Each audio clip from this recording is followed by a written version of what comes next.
बचपन से ही हमें स्कूल में पढ़ाया जाता है कि एल्बर्ट आइंस्टाइन इस दुनिया के सबसे बुद्धिमान व्यक्ति थे और उनके जितना ज्ञानवान कोई पैदा नहीं हुआ।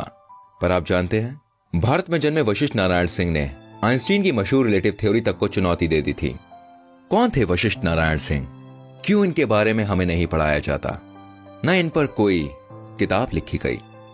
वशिष्ठ नारायण का जन्म 2 अप्रैल 1942 को पटना के बसंतपुर गांव में हुआ। उनके पिताजी एक पुलिस कांस्टेबल थे और 5 भाई बहनों के परिवार में आर्थिक तंगी हमेशा डेरा जमाए रहती थी, लेकिन इससे उनकी प्रतिभा पर कभी कोई ग्रहण नहीं लगा। वशिष्ठ नारायण एक चाइल्ड प्रोडिजी थे और उनका दिमाग बहुत तेज था, इतना तेज कि उन्होंने गरीबी तक को पीछे छोड़ दिया। उन्होंने अपने बलबूते पर पटना यूनिवर्सिटी में एडमिशन लिया। यूनिवर्सिटी में एडमिशन लेने से पहले लोग सिर्फ उन्हें एक होशियार स्टूडेंट मानते थे, पर यूनिवर्सिटी में कुछ ऐसा हुआ जिसने सबको चौंका दिया। दरअसल वो मैथ्स में अपने क्लास के ही नहीं, अपने सीनियर्स के भी सवाल सॉल्व कर देते थे। कॉलेज के प्रिंसिपल डॉक्टर नागेंद्र नाथ, जो खुद एक मैथ्स के प्रोफेसर थे, भाई वो वशिष्ठ से काफी परेशान थे, क्योंकि वशिष्ठ मैथ्स की क्लास में अपने टीचर से अजीबोगरीब सवाल पूछते थे और उनके टीचर्स को भी नहीं आता था, और टीचर के गलत पढ़ाने पर वो अपने टीचर को डांट तक देते थे। तो डॉक्टर नाथ ने वशिष्ठ नारायण को सबक सिखाने के लिए उनका एक अलग एग्जाम लिया। उन्होंने एक ऐसा पेपर सेट किया जो वशिष्ठ को कभी पढ़ाया ही नहीं किया। पर जब डॉक्टर नाथ ने पेपर चेक किया तो उन्हें अपनी आंखों पर विश्वास नहीं हुआ। दोस्तों, वशिष्ठ नारायण सिंह ने न सिर्फ उन सभी सवालों के सही जवाब दिए, बल्कि सवाल के जितने संभव तरीके थे उन्हें सभी तरीकों से सॉल्व किया। इसके बाद वशिष्ठ के लिए यूनिवर्सिटी के नियम बदल दिए गए और वशिष्ठ को पहले साल से BSc maths honours final year में प्रमोट किया गया। सीधा फाइनल ईयर में आने के बावजूद उन्होंने डिस्टिंक्शन से क्लास में टॉप किया। कॉलेज में अपने दूसरे वर्ष के अंत तक उन्हें एमएससी मैथ्स अंतिम परीक्षा देने की अनुमति दी गई। एमएससी फाइनल ईयर के सबसे होनहार बच्चे ने कॉलेज ड्रॉप कर दिया, इस डर से कि उसका टॉप रैंक वशिष्ठ नारायण सिंह को प्राप्त हो जाएगा। वशिष्ठ नारायण सिंह जब पटना साइंस कॉलेज में पढ़ते थे, तभी कैलिफोर्निया विश्वविद्यालय के प्रोफेसर जॉन कैली की नजर उन पर पड़ी।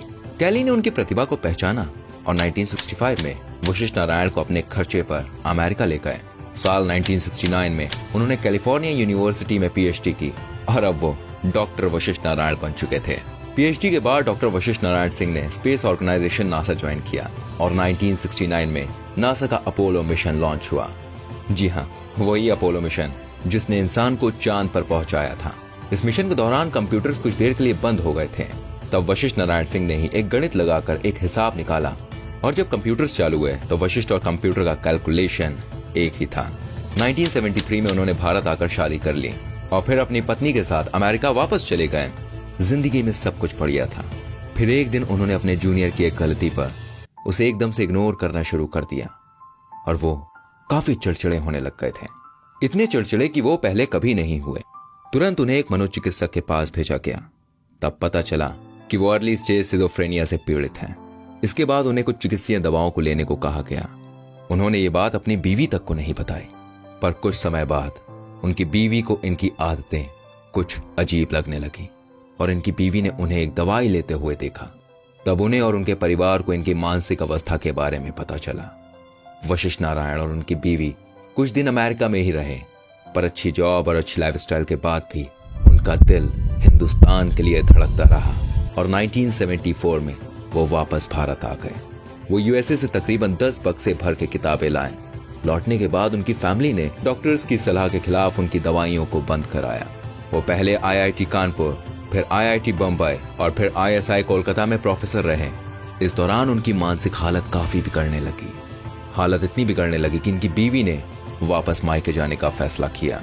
1976 में इनकी पत्नी ने इन्हें डाइवोर्स दे दिया। बीवी के इस फैसले ने इन्हें एकदम तोड़ कर रख दिया। उन्होंने खाना पीना सब छोड़ दिया और वो पहले से ज्यादा हिंसक होने लगे। इनकी हालत से परेशान होकर घर वालों ने भी इन्हें कांकी मेंटल असाइलम भेज दिया। असाइलम के दौरान उनका इलाज हुआ और उनकी हालत में सुधार देखा जाने लगा। फिर 1990 में इनके पिता का देहांत हो गया और अंतिम संस्कार के लिए इन्हें असाइलम से पैरोल पर छोड़ दिया गया। वशिष्ठ ने वापस असाइलम जाने से मना कर दिया और जैसे कि उनकी हालत में काफी सुधार था, उन्हें असाइलम से डिस्चार्ज कर दिया गया। उनके भाई अयोध्या सिंह आर्मी में थे। उनकी पोस्टिंग पुणे में हुई तो वशिष्ठ नारायण भी उनके साथ पुणे चले गए। 1991 में ये चेकअप करने के लिए रांची के लिए निकले और बीच रास्ते में ट्रेन से गायब हो गए। उन्हें खूब ढूंढा गया पर कोई पता नहीं चला। 4 साल बाद वो अपनी बीवी के गांव के पास कूड़े के ढेर में मिले। तब से उनके परिवार वालों ने उन्हें अपनी नजर से दूर नहीं जाने दिया। नासा में काम कर चुके और पटना यूनिवर्सिटी के नियम चेंज करवा चुके वशिष्ठ नारायण अपने डिस्ट्रिक्ट में काफी मशहूर थे। इस हादसे को लोकल न्यूज़पेपर ने रिपोर्ट किया और सरकार को इनकी सहायता करने पर मजबूर किया। पहले इन्हें बेंगलोर स्थित निमहंस यानी national institute of mental health and neuro sciences में भर्ती किया गया। उसके बाद दिल्ली के IHBAS यानी institute of human behaviour and allied sciences में इनका इलाज चला। 2009 में ये वहां से भी बाहर आ गए और घर पर रहने लगे। गुमनाम, सिर्फ अमेरिका से लाई किताबें पढ़ते रहते और पेंसिल से पेपर पर कुछ ना कुछ लिखते रहते।